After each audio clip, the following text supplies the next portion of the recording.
It don't matter the color of the skin, either woman or man. Just let the case land. It's here, it's in safe hands. This is God work, not a fake plan. Too many kids being found in these lakes, man. This is MTGV, and you with Miss V. She keep her ear to the street. Welcome, man, Sleuth Nation. This is the place that you wanna be. But all trolls we delete, you better believe. Just so you know we don't go. What's up, everybody? Welcome to MTGV Crime Podcast. Y'all see what we talking about today? Shout out to everybody in the building and everybody on the replay. Shout out to my sleuths on the replay.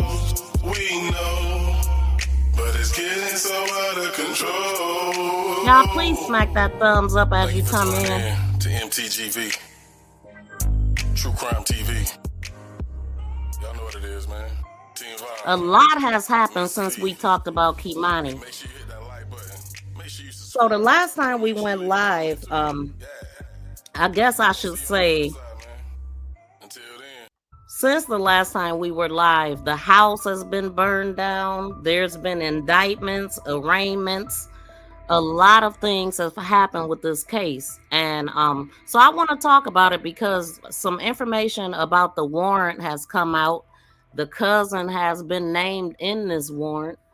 And I just want to catch up with what's going on. So please drop down in the bushes and drop down in the chat and let me know who's here. Even the bush watchers, please smack that thumbs up. We're going to go over the 911 call, all of that information. We're going to get right into it. Darnell Jones Ogletree pleaded not guilty to killing his 13-year-old daughter, KEI'MANI LATIGUE, this week.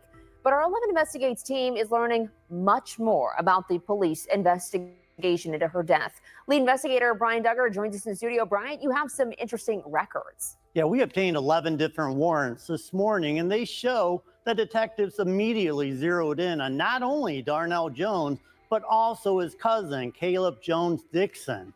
So the men told police they went to KEI'MANI's house after she called to say she was scared. Police said they were seen on a surveillance video at the house. And Darnell Jones said they stayed until 12:30 in the morning. Then he was dropped off at home by James Jones Dixon, but police were suspicious of these stories. And during searches last month, a plastic car mat, boots, clothing, phones, a gun, a knife, hatchet, a security system, and other items were taken from the men's homes. In addition, a red spot was swabbed for DNA in Jones Dixon's home, and his roadie account was seized to check GPS data. Now, phone records were also obtained for the phone of Linda Ogletree, the mother of Darnell, and records indicate police believe she talked to him in a recorded call in the days after the disappearance. However, she told police she had not talked to him and knew nothing about the case. Now, at this point, Darnell Jones is the only person charged in this case, but these filings indicate police are also looking at other possibilities. Now, a phone number we had for Jones Dixon was not in service, but if he wants to reach me to discuss this story, he can contact me at 11investigates@WTUL.com. Now, you'll find much more about this story on WTUL.com, but for now, reporting in studio, this is Brian Duggar for 11 Investigates. Now, that's what I was trying to figure out, if the cousin had been arrested or not. And from what he just said, he's not. But they're saying that they're naming him big time. Shout out to my BFF in the building. How you doing today? Man, so that's strange to me that the cousin is not arrested, but they're naming him because this article that I'm looking at, and we also gonna go over the 911 call. Hold on, y'all.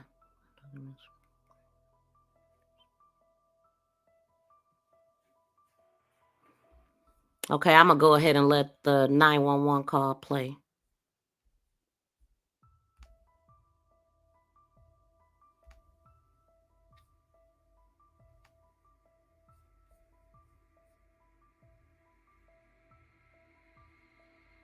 We continue to follow the investigation into KEI'MANI Latigue's death. WTOL 11 receiving the 911 call from the day KEI'MANI was reported missing by her grandmother. Here's part of that call.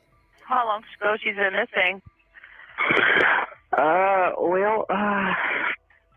To the best of my understanding, she's just been missing this morning. I called her school and went up to her school, and they said she's not there. Do you remember? Did you see what she was wearing before she left?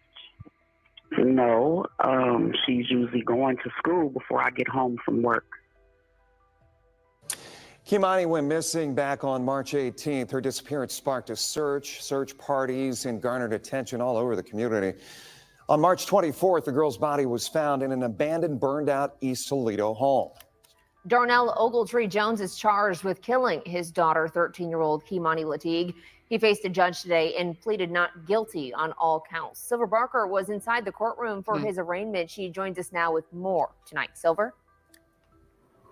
Right. Well, as you mentioned, Jones pled not guilty in court today to all 15 charges that he is facing. Now, that includes aggravated murder, which is a capital murder charge for the death of KEI'MANI Latigue, 13-year-old KEI'MANI Latigue. That includes also he's facing charges of rape and kidnapping along with aggravated burglary. Jones was told in court today that he has the right to a fair and speedy trial. However, his defense attorney, David Klukas, argued for more time. Klukas has dealt with death penalty cases in the past. Klukas was granted that time, as he says it's only been a few days since he's gotten to know Jones and his case. The judge also granted a request to remove a bond that had originally been set at $4 million.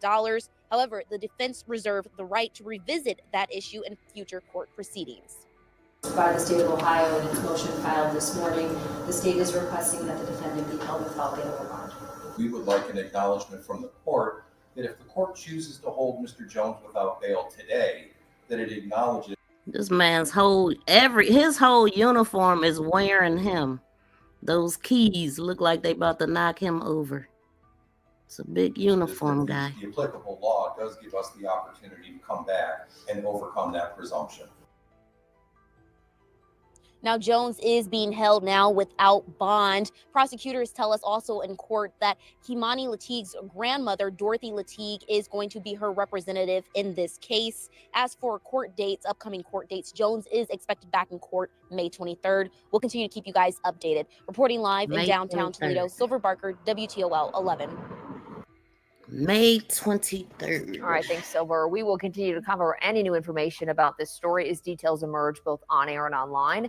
If you missed any of today's arraignment and want to watch the whole thing, you can do that right now on WTOL 11+. We don't. Y'all audio was bad. Okay, now we're going to go to the 911 call. Here's on dispatch, not emergency. Yes, I'd like to make a police report. Okay, what's that address? Elm Street. Okay, what kind of report? A missing person. Okay, what's your name? Mine or hers? Yours? Dorothy. Okay, and who's Latigue. missing? KEI'MANI. Is this your daughter or son? This is my granddaughter. Okay, do you have custody? I do. Okay, how old is she? 13. How long ago she's been missing? To the best of my understanding, she's just been missing this morning. I called her school and went up to her school, and they said she's not there.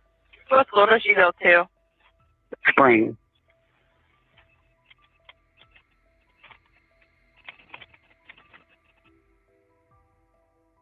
Do you remember? Did you see what she was wearing before she left? No, she's usually going to school before I get home from work. Okay. Is she black, white, or Hispanic? She's black. She looks Hispanic. Okay. And then what was her last name? Latigue. Your phone number? 419. Okay. Does she have a phone on her that you're aware of? She does, and it's dead because it's going straight to voicemail.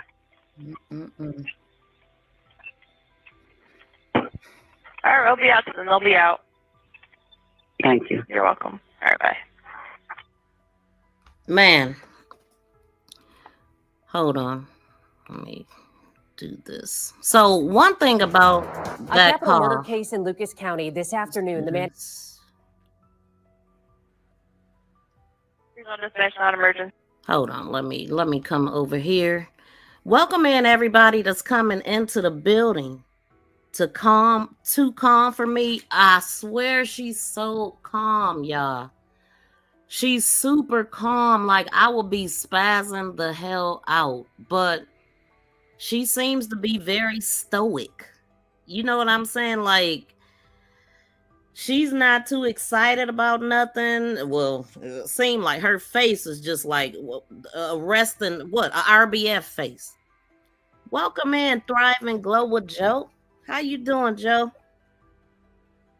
How you doing today? You was motivating me this morning, Joe. I almost got up and worked out.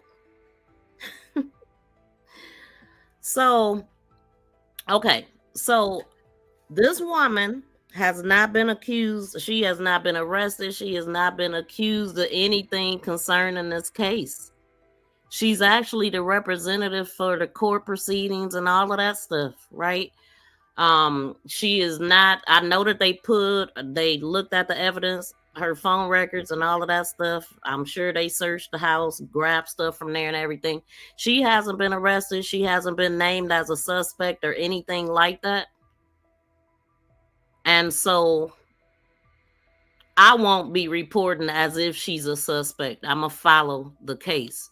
But I'm going to still point out things that really stand out to me. This really stand out to me. Wait a minute, I don't see. Let me see. Is she black, white, or Hispanic? She's black. She looks Hispanic. Okay, and then what was her last name? Latigue. Your phone number? 419. Okay, does she have a phone on her that you're aware of? She does, and it's dead because it's going straight to voicemail. All right, I'll be out to the. What's her name? Mine or hers? Yours. Dorothy. Okay, and who's Latigue. listening? KEI'MANI. Is this your daughter, son? This is my granddaughter. Okay, do you have custody? I do. Okay, how old is she? 13. How long ago she's been missing? To the best of my understanding, she's just been missing this morning. I called her school and went up to her school, and they said she's not there. What school does she go to? Spring.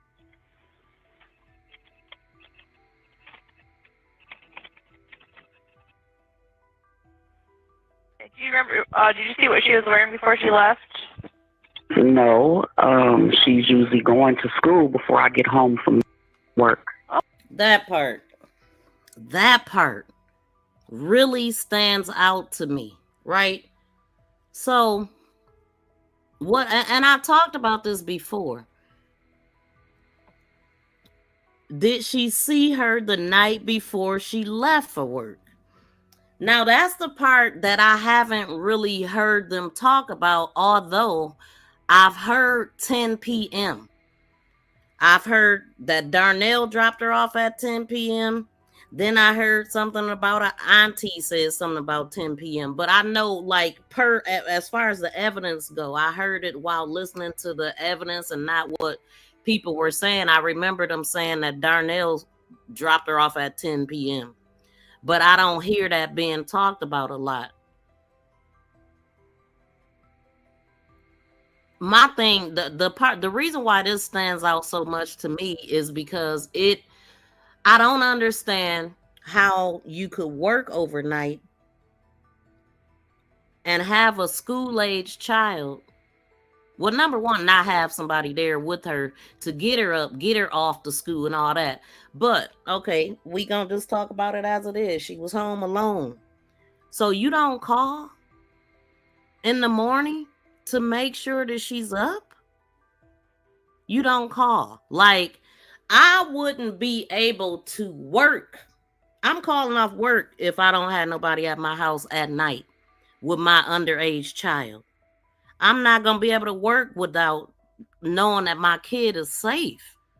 You know, when things happen, a lot of times it happen in the middle of the night. And God forbid, you know, so already you should be nervous because she's there alone, and then you don't call in the morning to make sure that she's up for school. You don't call her when she's walking to school, or because I heard that she was a walker, so I'm assuming if she walk home from school, she walks to school. So you don't call on her route. You don't know what she's wearing. That's crazy to me. You, in a case like this, you can't even describe what she had on because you wasn't at home when she left for school. You wasn't a part of none of her morning routine. Kids need to be guided. So that part stands out to me like crazy, because if nothing else, it should have been routine for KEI'MANI to call her granny when she's walking out the door or something, or call me when you wake up or something. You don't have nothing in place. You don't know what she got on. You can't even tell the police what she's wearing. So if she didn't do nothing, because I can't believe nothing that I heard now. I can't believe nothing that I heard, because there was so many dang on lies told. But that right there, that's a big one.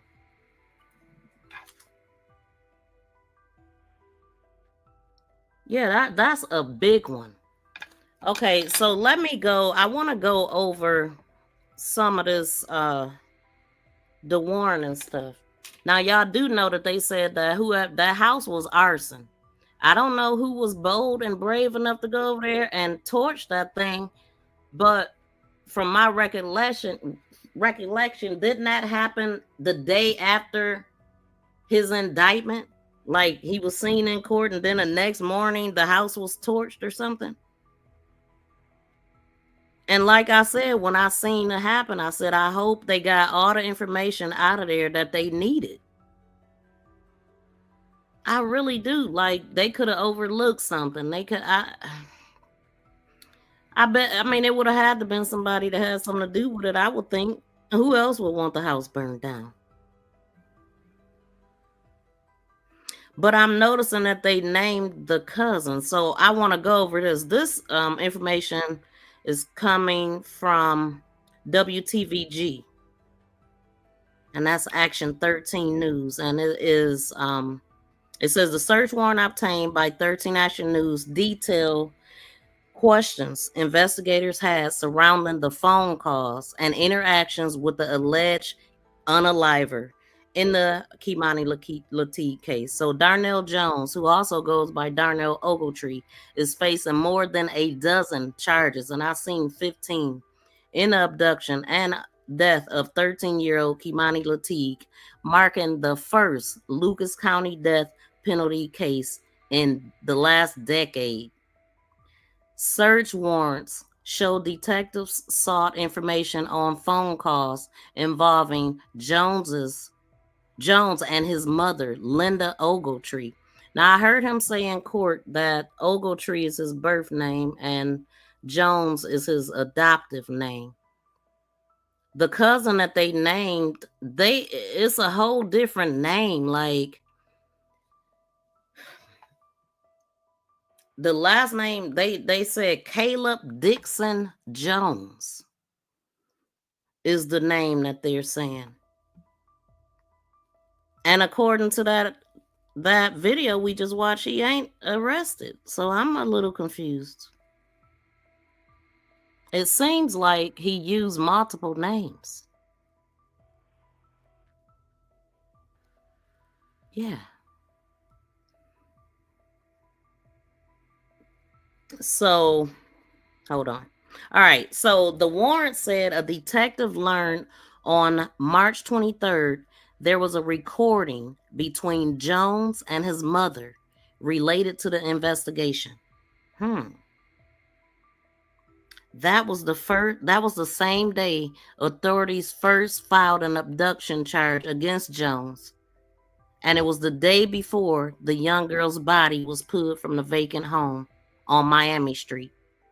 So Linda Ogletree said in the recording she knew some of the details related to the case, but didn't know everything. Detectives wrote in the warrant, okay? So she then requested more details from Jones, who said he would tell his mother more at a later date. Detectives interviewed Jones's mother over the phone, according to the warrant. Police said, so she must live over the phone, out of town, I wonder? Police said she denied any contact with her son, and she didn't know anything about KEI'MANI's disappearance. Additional information concerning the recording of Jones and his mother did not disclose in the documentation currently available. So the warrant sought documentation from Ogletree's phone carrier about records spanning from December 21st, 2024 through March 24th, 2025. The day after KEI'MANI's body was found and the day before the police shot Jones, according to an altercation in Columbus. It was Jones's girlfriend at the time who helped police gather evidence and later tracked him down when he fled to Columbus. So new court findings or new court filings from earlier this month said Jones admitted to police that he dragged KEI'MANI to the Miami Street house where she ultimately was unalived. The coroner's office said she died from the cuts on her neck. Investigators haven't detailed a motive in the teen's unaliving. Toledo police officials said they wouldn't release many details about the investigation in the efforts to protect the prosecution. Hold on.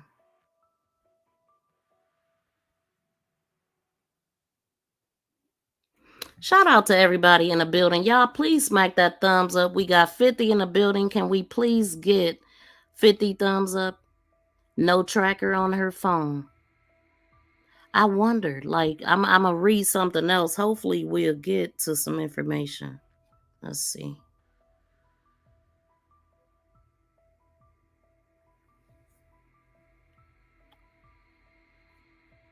Let's see. Let me go back to this other one.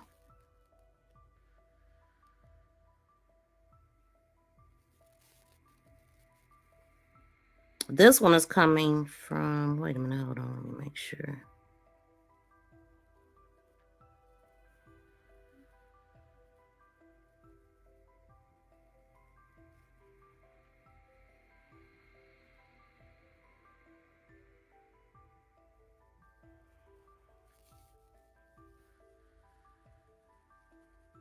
Okay, this one is coming from WTOL 11.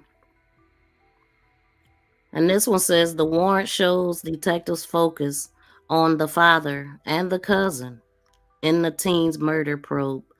So why he ain't arrested? It says plastic mat, muddy boots, pistol, ammunition, phones, GPS data, ornate knife, and DNA of a red spot were taken during the searches in the days after the murder. I heard that there was a red spot on some panties. Let's see. Hold on. These articles be acting janky.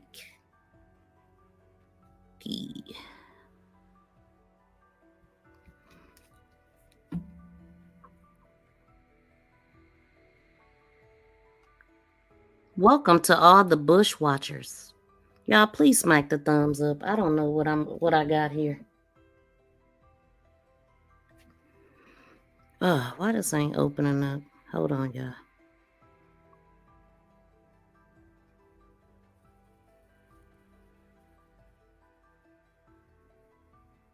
Okay. Quit playing with me. Okay, this article is from May 1st. It was updated the same day. It says multiple warrants filed in Toledo Municipal Court offers more clues about the investigation into the murder of KEI'MANI LATIGUE. And they indicated that shortly after, oh my God, dude. Get off my screen. Why did this just, hold on.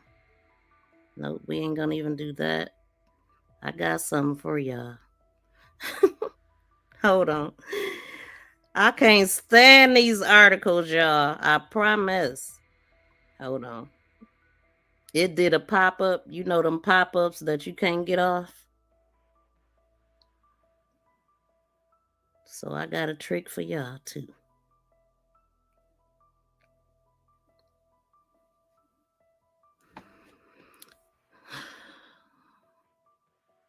Shout out to writers in the building. Thank you so much for joining Sleuth Nation. Welcome in, writers.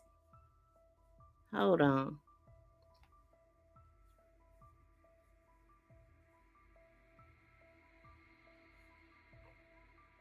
Welcome to the winning team. Buckle up, baby. 6. Let's go.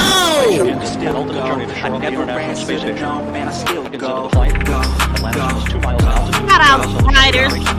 Welcome to Sleuth Nation. Welcome to the winning team. Buckle up, baby. Let's go. Welcome to Sleuth Nation, baby.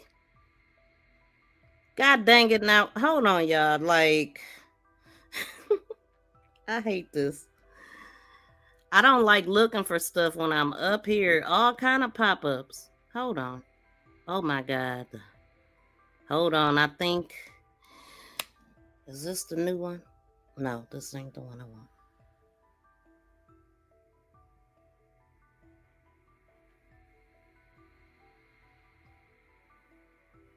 Let's see if we can do this one. I wanted the one that I was reading, though.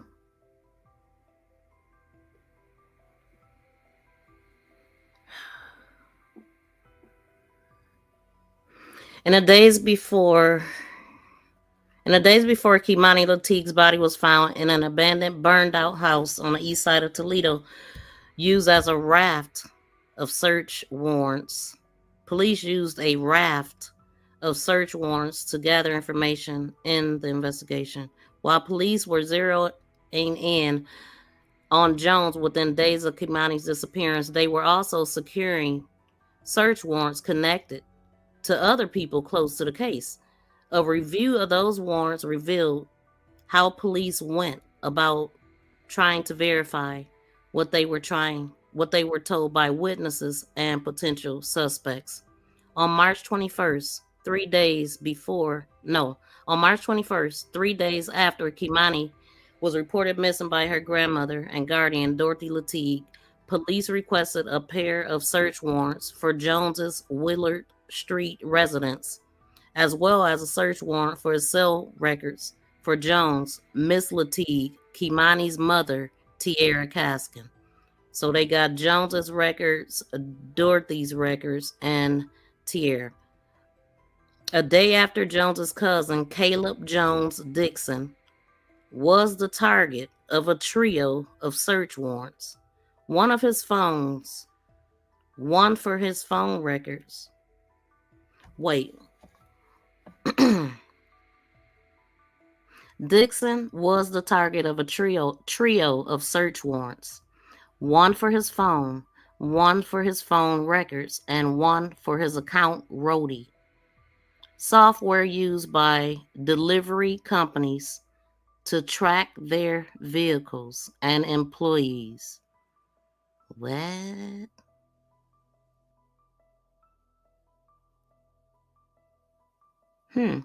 So this dude got a whole tracker on him.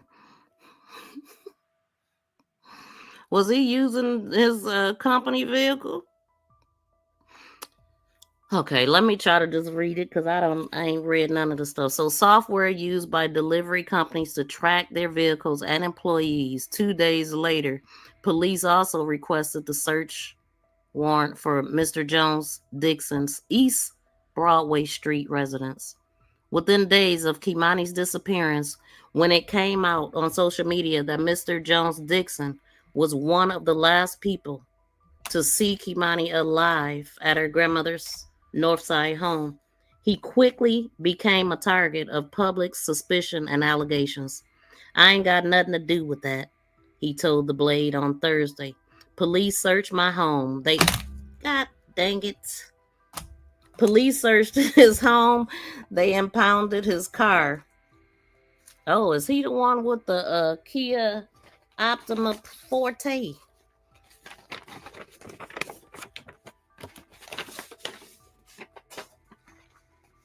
Okay, within days of KEI'MANI's disappearance when he came out on wait, hold on. I ain't got nothing to do with it, he told the Blade on Thursday. Police searched my home. They impounded my car. They talked to me for a day.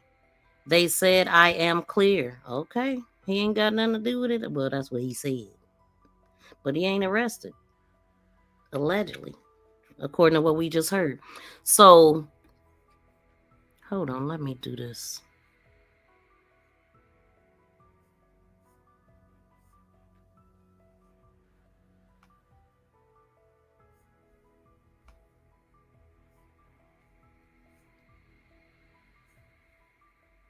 So it says the cousin in their March 22nd application for search warrants pertaining to Mr. Jones Dixon, police included details upon which they based their request, specifically that KEI'MANI called her father Darnell Jones, asking him to come to the residence because she felt unsafe.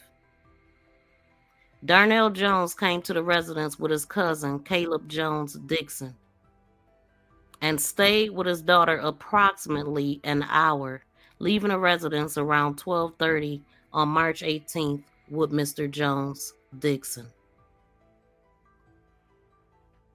How is he cleared?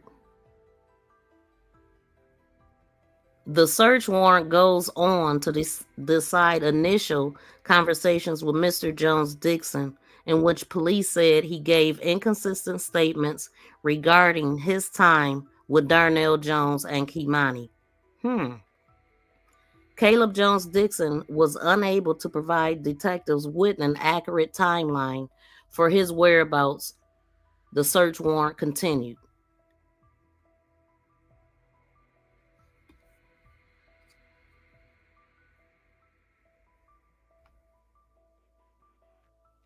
The police argued the requested phone records. Police argued the requested phone records, including cell tower and GPS data.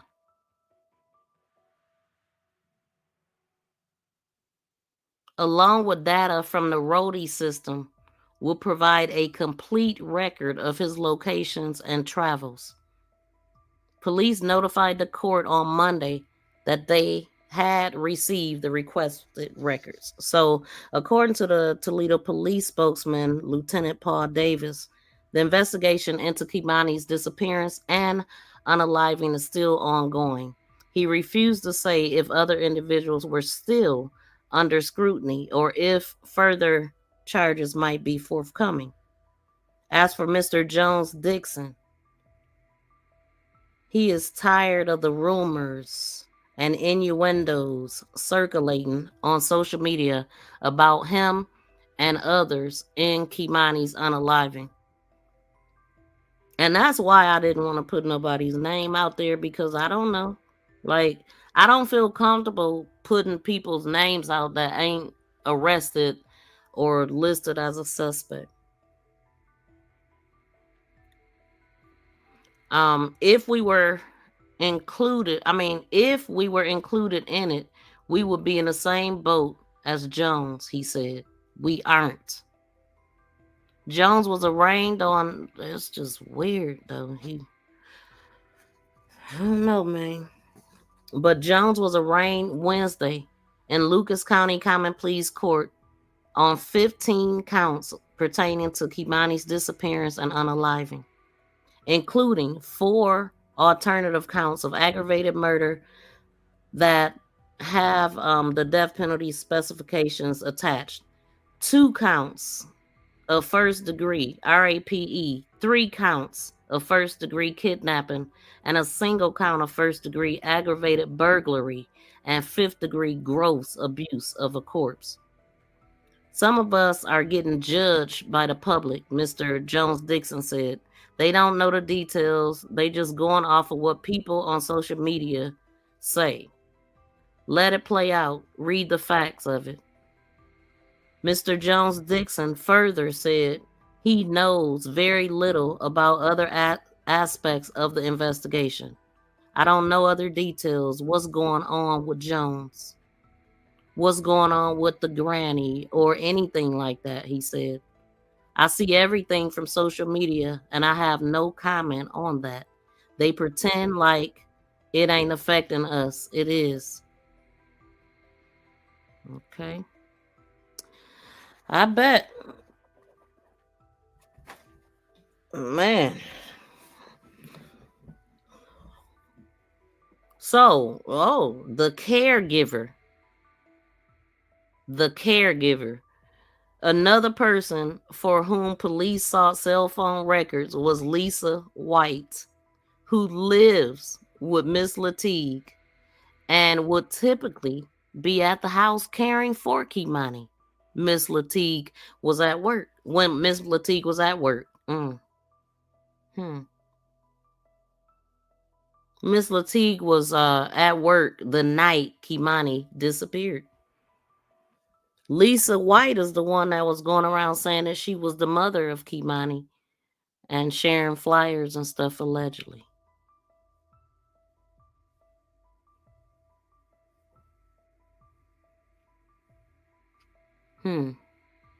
Where was she at that night?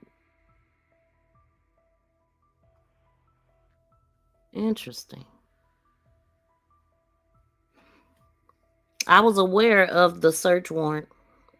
Miss White said on Thursday, police asked me how my night was. I was not there the night she went missing.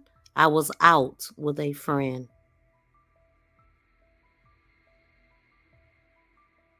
Miss Latigue work at night. Wait. KEI'MANI. Wait. They have her listed as the caretaker. Miss Latigue work. KEI'MANI when Miss Latigue is at work. Okay, wait. She is the caregiver, Lisa White, who lives with Miss Latigue and would typically be at the house caring for KEI'MANI. Was out with a friend that night.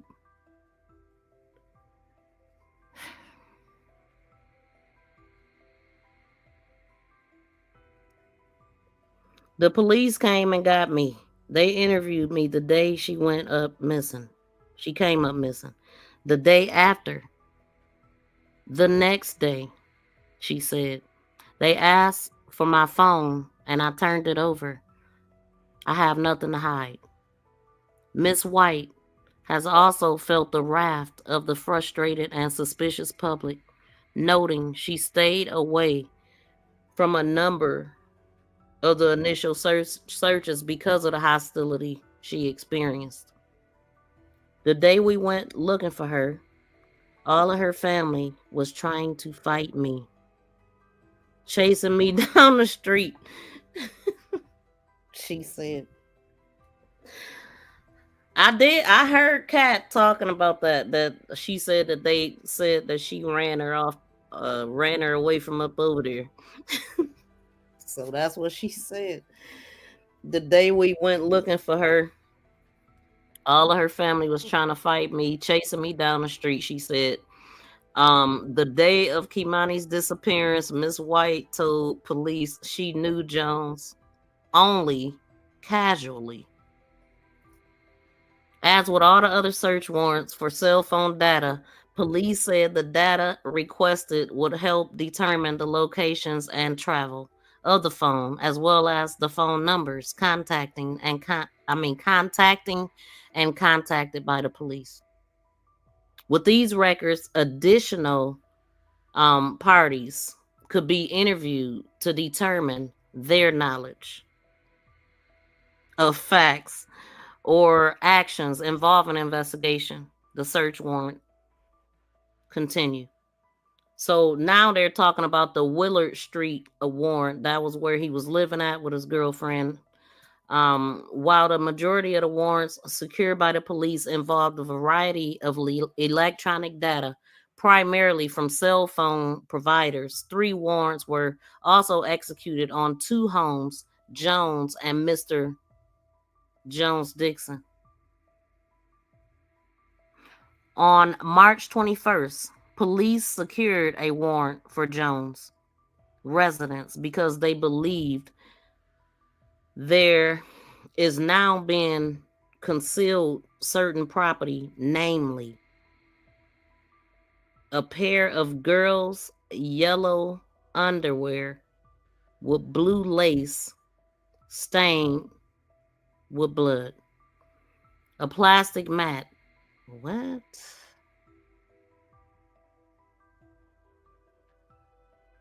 A plastic mat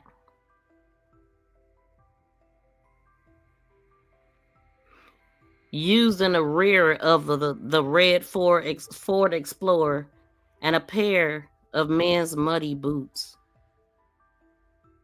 So on March 21st, police secured a warrant for Jones's residence because they believe there is now being concealed certain property, namely a pair of girls' yellow underwear with blue lace stained with blood, a plastic mat used in the rear of a red Ford Explorer, and a pair of men's muddy boots.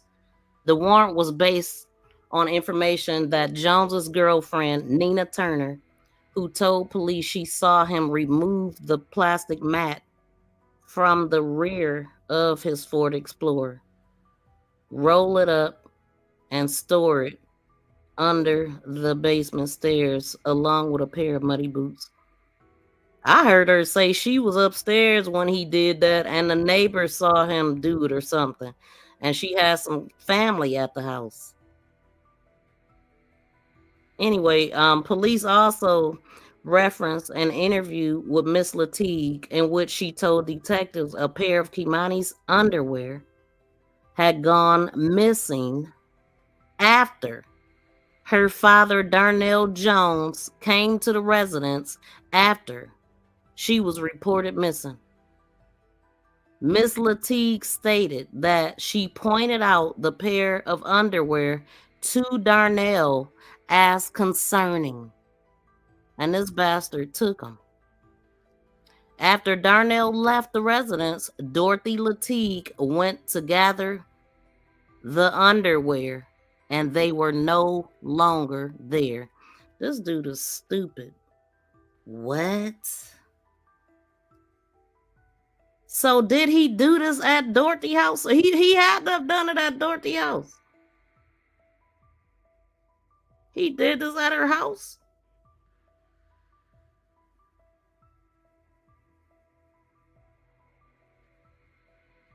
What the hell, man?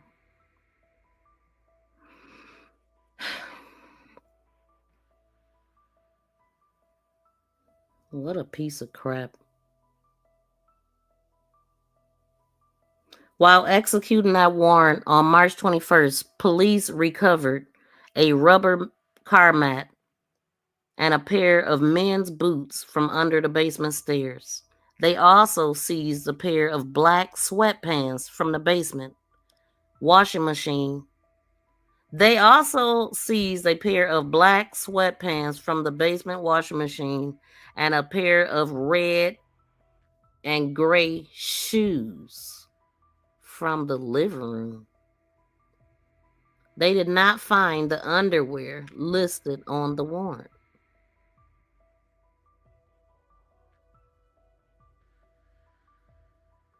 During the course of the initial search, a detective noticed a surveillance camera on the outside of Jones's home. Ms. Turner told police a night owl security system was used around the property, and a video were saved on a DVR. The detectives noticed the DVR in the home's living room. Police secured a second warrant to seize the DVR. East Broadway Street warrant. The other house search was Mr. Jones Dixon on March 24th.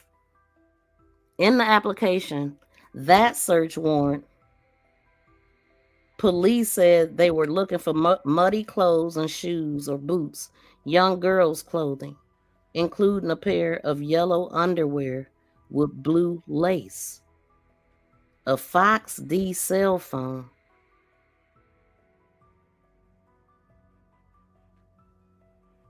DNA evidence, any electronic devices capable of storing data, video equipment and or video equipment storage such as a DVR. Police further wrote, during this investigation, telecommunication records have been examined and surveillance videos have been located that provide information that Caleb Jones Dixon and Darnell Jones are the last two people with KEI'MANI before she is missing. During the search warrant, Mr. Jones Dixon's house, police seized 5 laptops, 4 computer tablets, 3 cell phones, a black pair of boots, a gray sweatshirt, a black pistol, ammunition. Let me see something. This is a lot. This is a lot of information. I appreciate you, writers. Man. So, heck, it take a while to search all this information. During the search of Mr. Jones Dixon's house, police seized 5 laptops, 4 computer tablets, 3 cell phones, and a pair of black boots, gray sweatshirt, black pistol, ammunition. They also took a swab of a red drop on the stairs to the basement, and they recovered a hatchet and an ornate knife from the 3rd floor bedroom. Now this is his cousin's house at this point. On March 28th, 5 days after Toledo police issued a warrant for Jones's arrest, and 3 days after an encounter with Columbus police left Jones wounded in a Columbus hospital, Toledo police applied for a search warrant for the cell phone records of Linda Ogletree, Jones's mother. Very interesting. I knew he was a foster kid. I knew it. I see he said that he was in court. You know, he had an adoptive name and a birth name and whatnot. Foster family. I knew it. According to the application, on March 23rd, the day Toledo police issued warrants for Jones' arrest, detectives became aware of a recording between Linda Ogletree and Darnell Jones related to what happened to KEI'MANI. How was that recorded? Was they on FaceTime or how? Why was it recorded? But anyway, good. Because detectives became aware of a recording between Linda Ogletree and Darnell Jones related to what happened to KEI'MANI. In the recording, Linda stated that she knew some of the details related to the investigators, but didn't know everything. She then requested more details from Darnell, who stated he would give her more details at a later date. So the detective said she interviewed Miss Ogletree regarding her interactions with Jones after KEI'MANI went missing. Linda Ogletree denied having any contact with her son and stated that she knew nothing about her granddaughter's disappearance. Wow. Wow, that's a lot. What do y'all think about that? It is upsetting.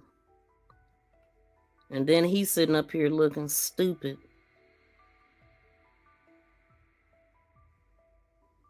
So the case against a man charged with... Wait, hold on. How did we get out of the way? What are we... Wait.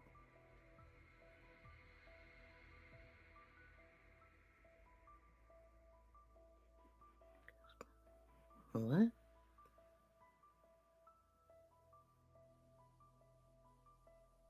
Oh, Toledo's last capital murder charge was filed in 2014 after a January 25th arson fire at an apartment building on Magnolia Street that unalived the firefighter.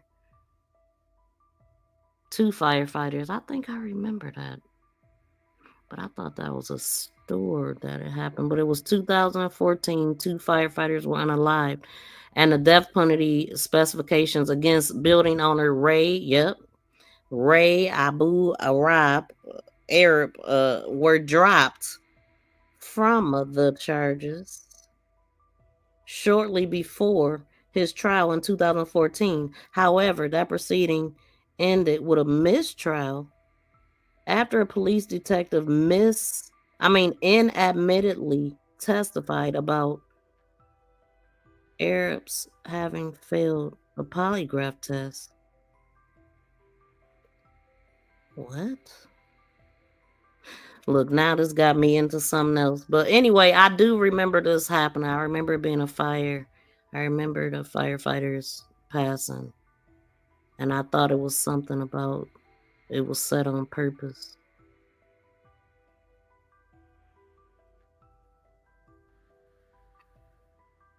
Okay, hold on.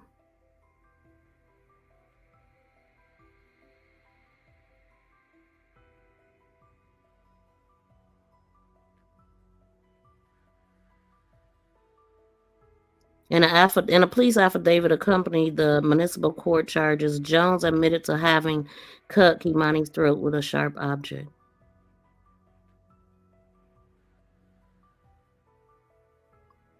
Suckers, hold on, we tried.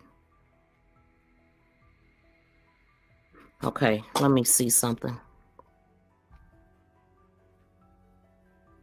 I'll take this back. It's not emergency. Yes, I'd like to make a police report.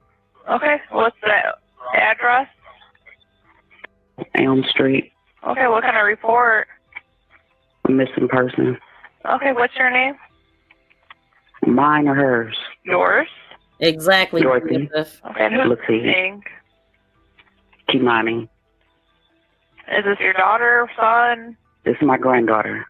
Okay, do you have custody? I do. Okay, how old is she? 13. How long ago she's been missing? To the best of my understanding, she's just been missing this morning. I called her school and went up to her school, and they said she's not there. What school does she go to? Spring.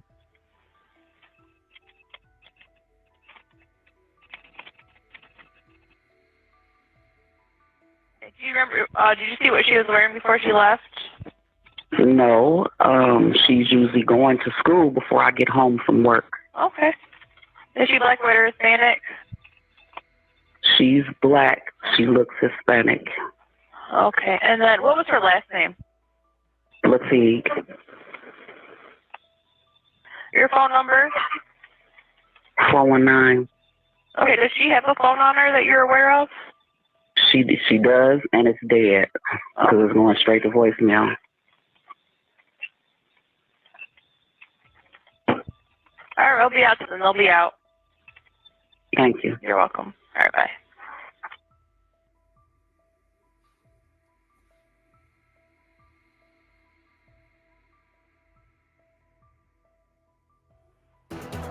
A capital murder case in Lucas County this afternoon. The man accused of abducting and killing his own daughter in Toledo is facing new charges. A Lucas County grand jury indicting Darnell Jones this afternoon, and a conviction could lead to the death penalty. Darnell Jones, who also goes by Darnell Ogletree, is accused of killing 13-year-old KEI'MANI LATIGUE. This indictment includes more than 12 counts, including aggravated murder, rape, kidnapping, and abuse of a corpse. The indictment also marks the first official filing that includes any claims of sexual abuse against the teen. When Jones was arrested in Columbus, a police official said that KEI'MANI had been raped, but law enforcement in Toledo did not corroborate that information at the time. Court documents claim Jones admitted to police he dragged his daughter to an abandoned home on Miami Street and killed her. Lucas County Prosecuting Attorney Julia Bates tells 13 Action News Today in a statement that this is one of the most heinous sets of facts I've seen in more than 40 years, adding they are determined to deliver justice for KEI'MANI LATIGUE and for everyone in our community affected by this tragedy. The court date for Jones has not yet been set. This is a developing story we continue to follow for weeks. You can find comprehensive coverage, including a timeline of key events in the case, Is that on our website. wound right there? Bullet wound? They said he got lady legs. You know, they hope the men think so in there, bubbing them. Thanks for joining us tonight. We want to start off with the latest developments in the murder of 13-year-old KEI'MANI LATIGUE. They say they hope bubbing them like them legs. Okay. Hold on, let me, okay, so look, I got the article. Let's see if we can get through it. So on the same day, police executed warrants for the phone records of Jones, KEI'MANI's mother, Tierra, and other phone records of Dorothy. The grandmother's phone records had several names redacted, but a phone connected to the warrant made its last call at 1:49 a.m.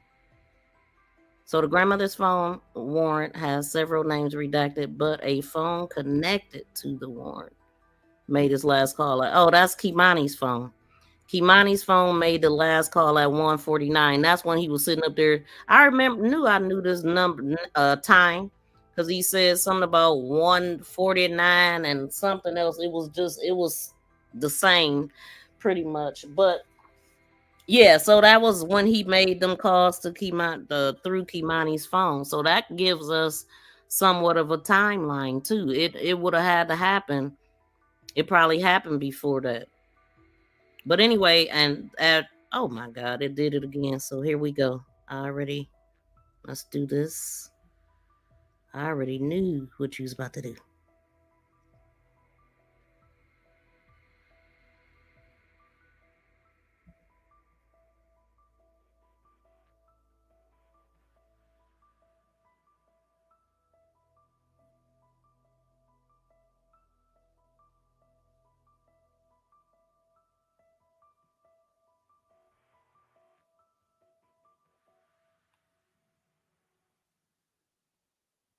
Hold on, y'all.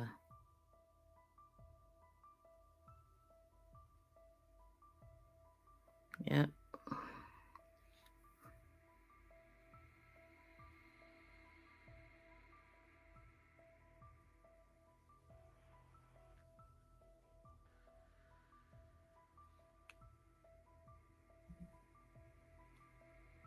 Wait a dang minute.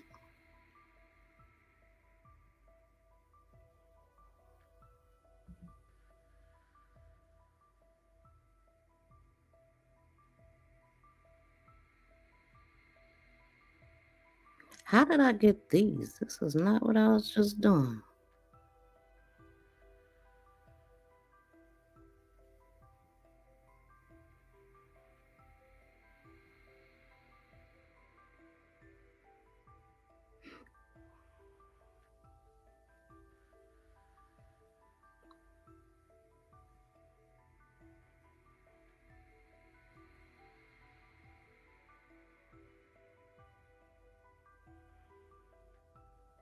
Basketball. Hold on. Okay, I'm gonna just read this. So, Keimani's grandmother, Dorothy Latigue, arrived home from work on the morning of March 18th and noticed the girl was not there. A rug was displaced, the stove's burners were turned on, and Keimani's pajamas and underwear were found in the in the dining room, which Dorothy later told police made no sense because she never changed. Dorothy then called Darnell Jones to tell him that his daughter was missing. She told him about the clothing being found in the dining room. She later told police that the bloodstained underwear was gone when she later returned to look for them, and she believes Jones may have taken them. Jones and his cousin each talked to the police, though. Detectives believe they were not truthful. See, so that's what, man, that's why I'm not understanding. But the warrants indicated Jones said Keimani called and she was scared that somebody was trying to break in. So Keimani's grandmother, Dorothy, arrived home from work on the morning of March 18th and noticed the girl was not there. A rug was displaced, the stove burners were turned on, and Keimani's pajamas, underwear were found in a dining room, which she told them it made no sense. Dorothy called Darnell. Okay, hold on.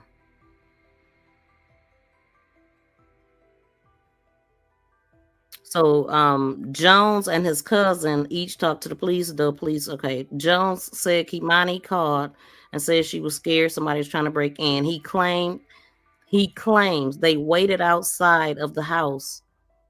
He claims waited outside the house with Jones Dixon until 12:30.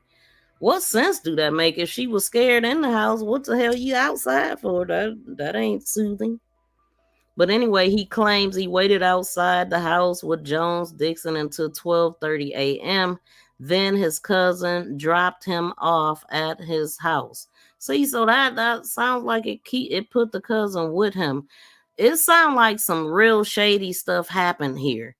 Either she wasn't never in that house or something. I don't get it. Like, well, obviously they not telling us some stuff. I remember hearing that they was parked outside the house. I remember them saying that the neighbor said that they didn't see nobody coming out with nothing or nobody. But they did say that he sat out there for an hour. The times was different though. It was like an hour off or something. And I don't have none of my notes in front of me because I'm like just getting in the house and stuff. But this, okay, let me just read. Hold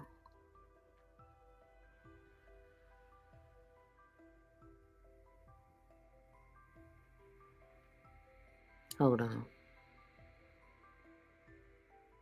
Claims he waited outside the house until 12:30. Then his cousin dropped him off at his home on Willard Street. So if his cousin don't have nothing to do with it and he came after the fact, if his cousin don't have nothing to do with it, did he come after the fact?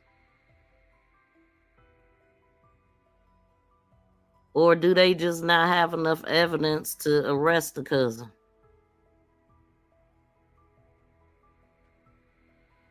Because I did wonder, like, when was the last time she was seen? I remember hearing 10 p.m., but I haven't heard a major focus on that 10 p.m. So, but let's say that he did drop her off at 10 p.m.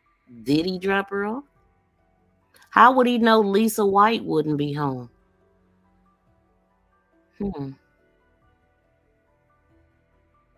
Hell, I mean, if Keimani was in the house, he would have had to get her out the house somehow. If she was in the house. It wasn't ever said when was the last time Dorothy seen her. That was my question. What time did Dorothy leave the house? When was the last time she laid eyes? What time was the time that she laid eyes on Keimani last?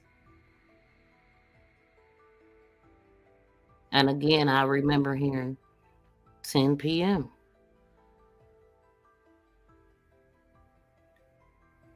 So let's say if it was 10 p.m. that Darnell dropped her off at home and Dorothy was already gone for work or leaving for work. Or let's say Darnell had her and he was the last one to see her. Maybe she never made it home. Maybe he just went in there and tore things up because she had a key, which means he had a key. I don't know. I'm just trying to figure out how was the cousin not arrested, but if he was there at the 12:30 time or alleged 12:30 time. Let me play this. Jones Ogletree, the man accused of killing her, has been indicted by a grand jury. We are also learning new information about the day that KEI'MANI was reported missing, including conversations that police had with Jones. We've got live team coverage tonight. Silver Barker has more on Jones's charges, and lead investigator Brian Duggar has more on the police report. And we want to start with Silver. So how many charges is he facing in all? Yeah, Jeff, first, this is now a capital murder case. Jones is facing a total of 15 charges, including aggravated murder for the death of 13-year-old KEI'MANI LATIGUE. Now, he also faces charges with rape, kidnapping, and tampering with evidence. Toledo police said in a court document that Jones admitted to dragging KEI'MANI LATIGUE involuntarily to an abandoned home and killing her. Lucas County prosecutor Julia Bates sent us a statement about the indictment. She says, quote, "This case involves one of the most heinous sets of facts I've seen in more than 40 years working in the Lucas County prosecutor's office." She also says, "We will try this case, not in the court of public opinion, but in a courtroom with a professional team defined by compassion, integrity, and commitment to the rule of law." Now, Jones is eligible for the death penalty, as this is a capital crime. However, we did reach out to Bates regarding if she would seek the death penalty. However, we have not got that answered yet. We'll continue to keep you guys updated as we learn more. Reporting live in downtown Toledo, Silver Barker, WTOL 11. So we now know that KEI'MANI LATIGUE's father has been indicted in the rape and murder of the 13-year-old girl. But our 11 Investigates team is finding out even more information about the day that she disappeared. Lead investigator Brian Duggar joining us as our team coverage continues. Brian? Yeah, we obtained a police report this morning that indicates KEI'MANI's father, Darnell Jones, was at the house when police arrived to investigate her disappearance. And he told police KEI'MANI called him and asked him to come over because people were trying to break into her Elm Street home. And Darnell told police he stayed with her until 12:30 in the morning and then he left. Now, KEI'MANI's grandmother, Dorothy, arrived home at 9:30 in the morning. She told police she noticed several unusual things. The door was not locked. She found KEI'MANI's glasses and house keys inside, and all 4 stovetop eyes and the oven were turned on. And also very concerning for Dorothy was the discovery of KEI'MANI's underwear and pajama bottoms in the dining room. This was not the location where the girl would change, Dorothy told police. Now, we know from court documents that Jones told police he killed KEI'MANI in the Miami Street home where her body was found. But we don't know where police believe she was sexually assaulted. Could that clothing be an indication it was done inside her home? It is one of several questions we still can't answer. Reporting in studio, this is Brian Duggar for 11 Investigates. And we will continue to cover any new information about this case as it emerges, both on air and online. Right now on WTOL 11+, you can watch the full video of crews demolishing the home where her body was found after it caught fire last weekend. You can download it on your TV. We're talking about 11 WTOL 11+. And why? Man, what in the hell? That's crazy. So I definitely want to make sure we get on here the mother saying that the last time she seen KEI'MANI, because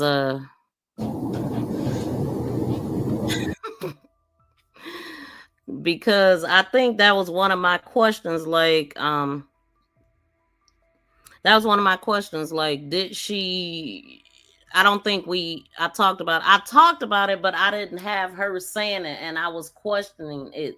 So this one is where we can definitely hear her say the last time she seen her. We ain't about to watch the whole thing, But he confessed but pleaded not guilty. They always do that. I mean, I guess like to do a fair trial. I guess to go on, because I was like, well, I mean, if he confessed, just why even go through the trial? Just do away with it. You know what I'm saying? What they hoping for a mishap. You know what I'm saying? Just like with that case that I was just reading about, it was a mistrial for something. I didn't want to get too involved in it, so I didn't really focus in on what they were saying. But they don't want stuff like that to happen. But wait, hold on. Let me make sure. Let me do this right quick.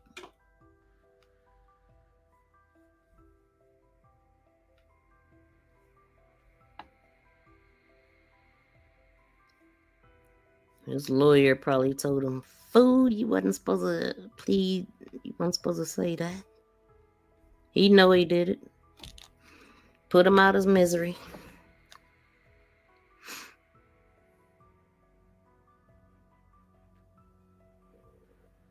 Okay, so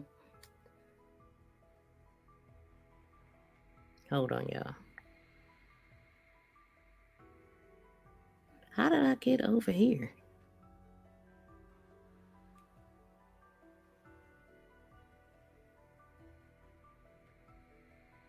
This dude had the nerve to take the underwear. Like,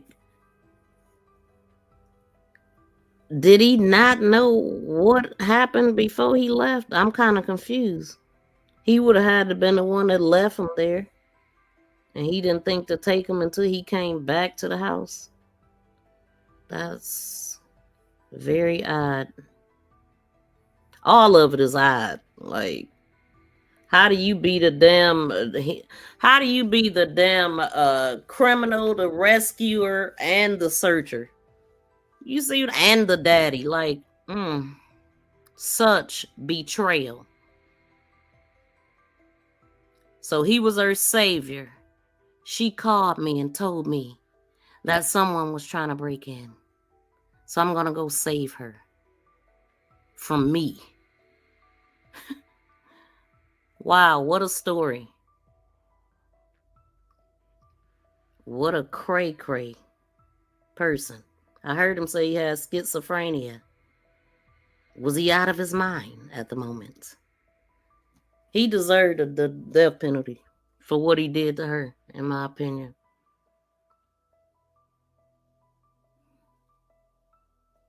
Then again, some people say, let him suffer.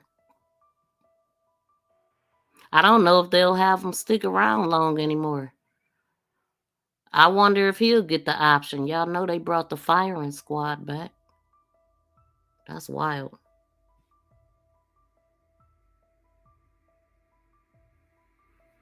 So he was the savior.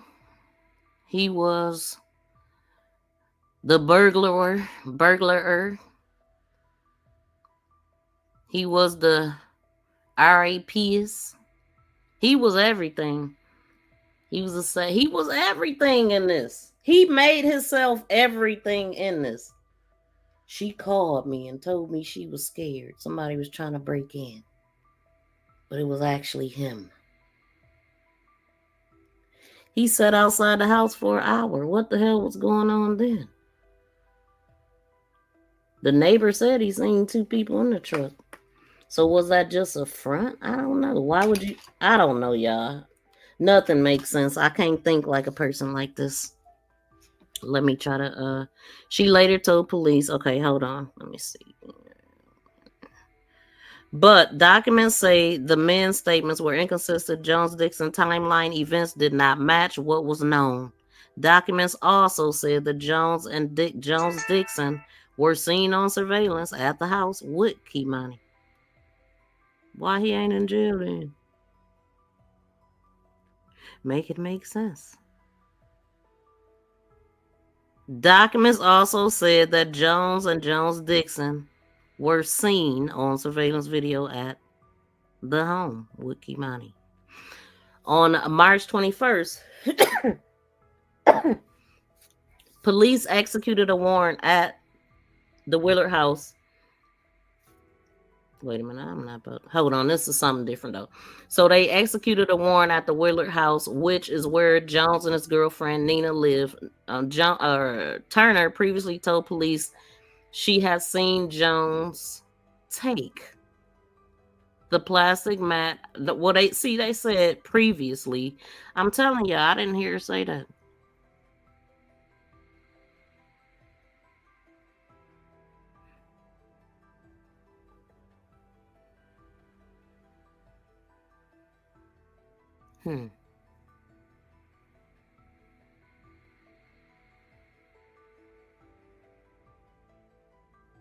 Now I think this is the part that I was at when I said the grandmother's phone warrants has several names redacted, but a phone connected to the warrant made is last call at 1:49 and pinged off a Dearborn Avenue address.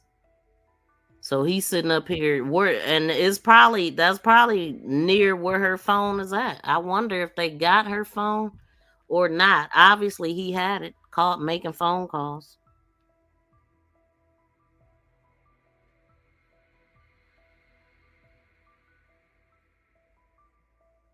And then he tried to say that she called. Yeah, that's what the time was. It was 1:29 and 1:49. And then she said she called my girlfriend 5 times or something like that. It was 5 missed calls, but I noticed that was a lie when he didn't give us no times. I'm like, he lying.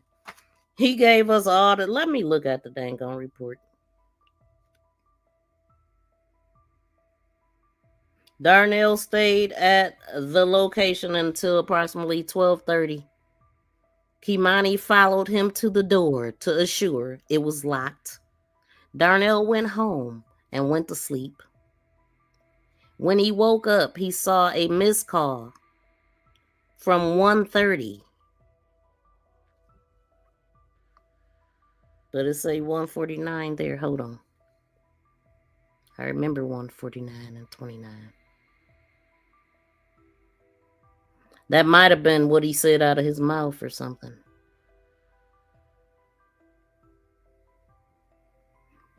What an idiot.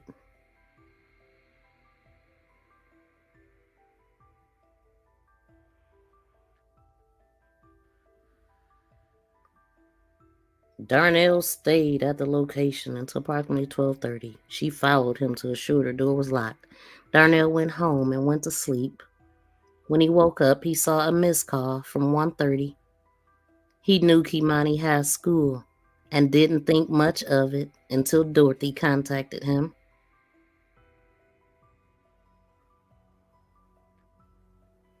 Then they gonna put it off on somebody else. Darnell and Dorothy stated that KEI'MANI has a friend around the corner. Like, get out of here. Yeah, he must have said that in one of the interviews. And I think I got a copy of. Let me see something.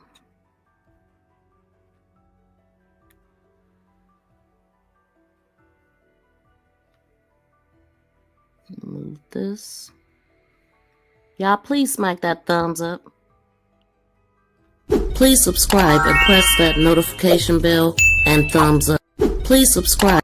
Are you a true crime sleuth looking to binge watch great content? Come on into my channel where I have a variety of videos, shorts, live streams, podcasts, playlists, members only videos, and also we have Posts. Posts is a place where I share upcoming live streams, videos, calls to action, polls, quizzes, pictures, and ongoing conversations. Stand out and become a member with badges and special members emojis. Thank you for your like and subscription.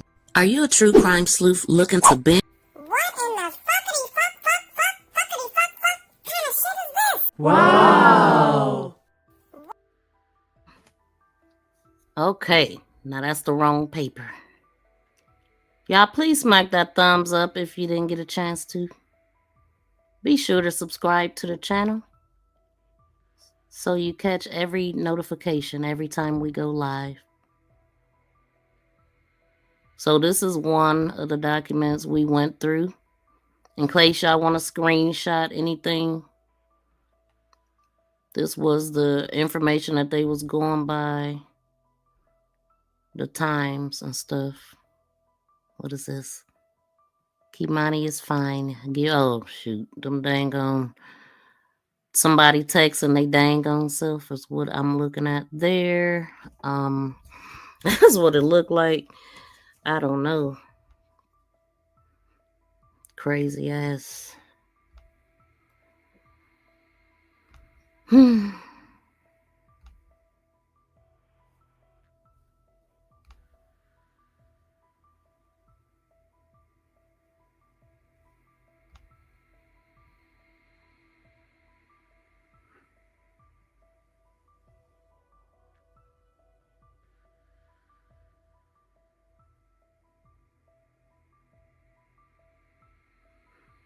I don't even know where I... Let me see some.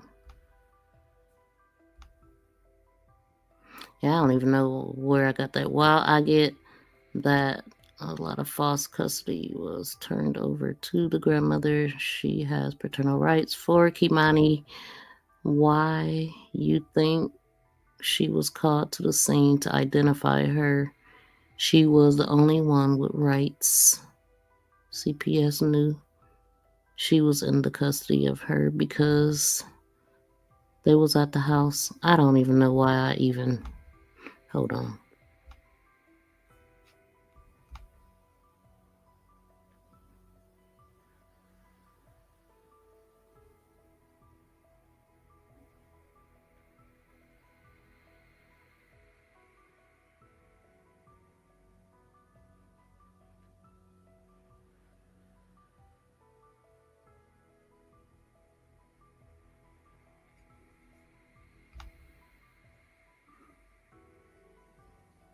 That was the house prior to. I'm just trying to see what's all the stuff I got in here. I'm not really. Okay, so that was what the coroner said.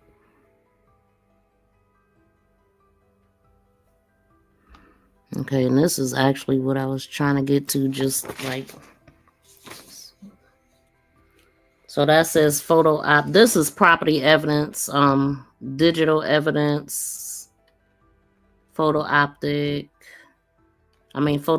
optical, clothing. See, right here it says red underwear were found on the north side of the residence, collected and booked into. So how did we have 2 pair of drawers? I'm just trying to, I knew I remember seeing some underwear collected. So why are we talking about 2 pair of underwear? I'm not sure.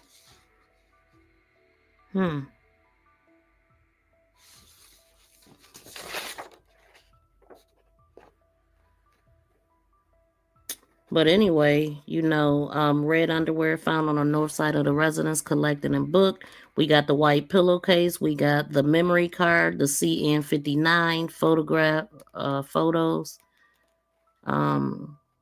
Other personal effects, hair strands found in a garbage bin, collected and booked.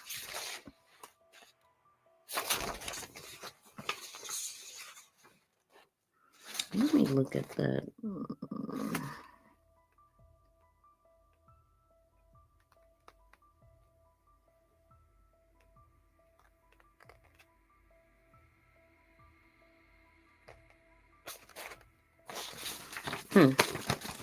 All right, let's see.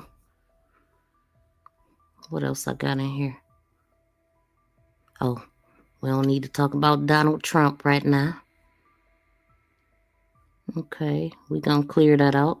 And let me go here because I got this video up here. Let's play. So I'm sorry, you might have said this already. What it would be a private funeral? There will be a private ceremony, and then there will be a public ceremony for all of those that donated. It's our way of saying thank you. We appreciate, your gestures. When would the private one be? The private ceremony will be for family only. That would be when? That will be Thursday. Correct. That's, and the funeral home can do that? Yes. They're just waiting on me to get back in contact with them and let them know whether we should go forth or, you know, if it rules in her favor, what she's going to do. I have not resided in Toledo in 12 years. I left because of the strain between me and my mother. As I said before, I was under the impression by other family members that have been in contact with her that I was not to be invited to my daughter's funeral procession. I have been threatened, not by my mother, but by my sister, who has been steadfast, sticking to my mother. And that's okay, I don't mind their relationship at all. But I have been threatened by my sister during this whole thing. As in a lot of situations where family people aren't getting along pretty well, we hear different comments about things that aren't relevant to what we're doing here. But my focus today is on the statute and the items that the court's to consider. And the ones that stand out the most are close personal relationship and the reasonable and practicality of any plans the person has for disposition. And convenience of family members and other friends wishing to pay their respects to the declarant. And based upon those three factors, it's clear to the court that the application for right of disposition filed by Dorothy Latique shall be granted. So the court will issue a entry within the next hour or so, and so we'll get that to the funeral home, and we will proceed to get this child laid to rest. And I'm not saying anybody's right here or wrong, but I'm saying based on the factors that I need to consider, those factors weigh in favor of you having right of disposition. Basically, a lot of it's a close personal relationship. I mean, you raised this child. No further details have. Yeah, so that wasn't the one that I was really trying to play. 'Cause I didn't hear her say that. 'Cause for whatever reason, when they released it the first time, they withheld that part. But she clearly said that she hadn't seen her since her 11th birthday.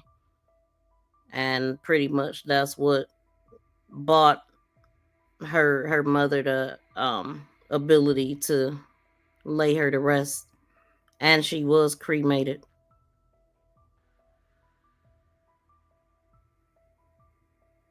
Dang. That's what I heard, that she was cremated. And then I just thought about the house being not there anymore. So I really hope they did what they should have did as far as this case go.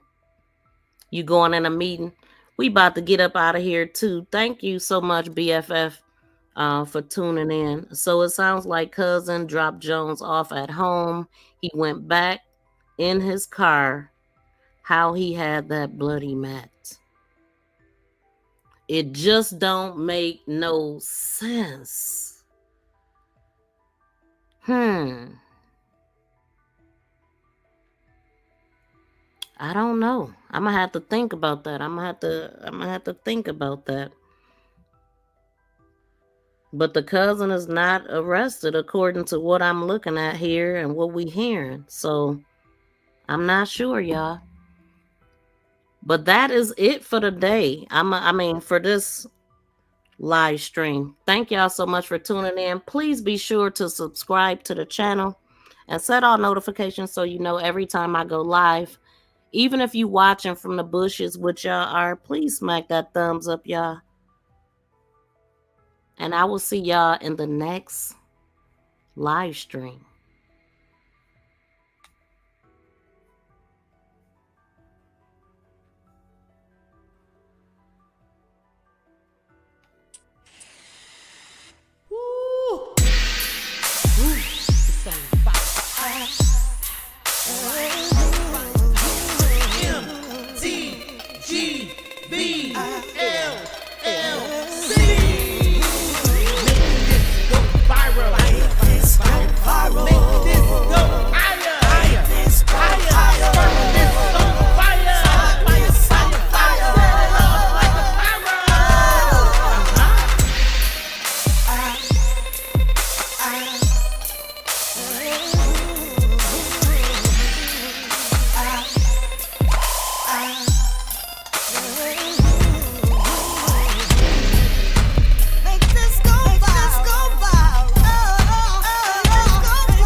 Peace and love, y'all. We out.